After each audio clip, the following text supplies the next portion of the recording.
गांव के त्रिभुवन काका के पास बहुत सारी गायें थीं। वो उनका दूध बाजार में बेचते और उसी से उनकी रोजी रोटी चलती थी। वे रोज सुबह दूध निकालने के बाद गायों को लेकर इस गांव से उस गांव, कभी नदी किनारे, कभी ताल तो कभी जंगल में घुमा करते और दिन ढलते ही गांव की ओर निकल पड़ रहते।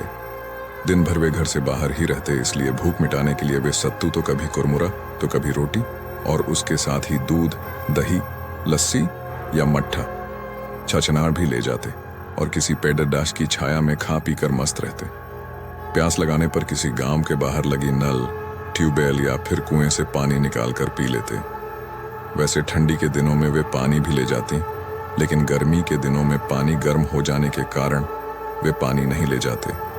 बोर होने पर पुराने गाने गुनगुनाते। यही उनकी दिनचर्या थी और वे इससे खुश भी थे। एक बार की बात है, त्रिभुवन काका बीमार हो और ऐसे बीमार हुई कि ठीक होने का नाम ही ले रहे थे। एक दिन बीता, 2 दिन बीता, लेकिन कोई आराम नहीं हुआ और उधर गायों का बुरा हाल। उन्हें तो सिवान में घूम घूम कर चरने की आदत थी। वे रंभा कर आसमान सिर पर उठा ली।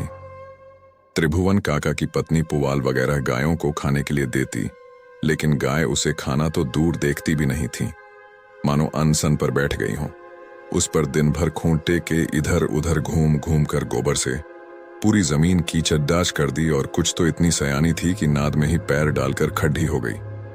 उनका हठ देखकर त्रिभुवन काका बड्ढे परेशान हो गए।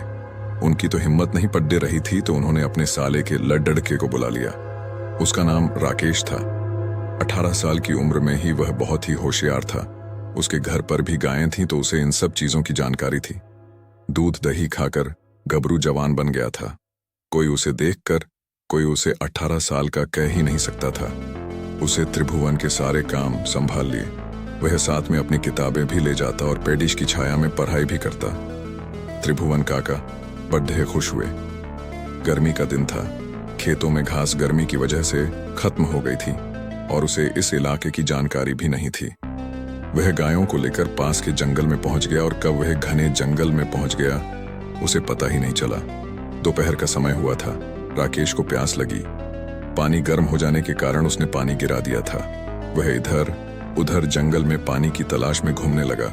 अचानक उसे एक कुआं दिखाई दिया। उसकी जान में जान आई। वह झट से कुएं के पास पहुंचा तो देखा गर्मी के कारण पानी काफी नीचे था।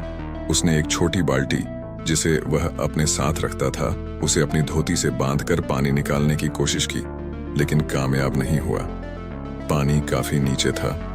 दोस्तों, इस कहानी का कुछ हिस्सा भी बाकी है जो हम पार्ट 2 में पूरा करेंगे। तो आप भी पार्ट 2 देखना चाहते हैं तो चैनल को सब्सक्राइब करके कमेंट में पार्ट 2 लिख दें।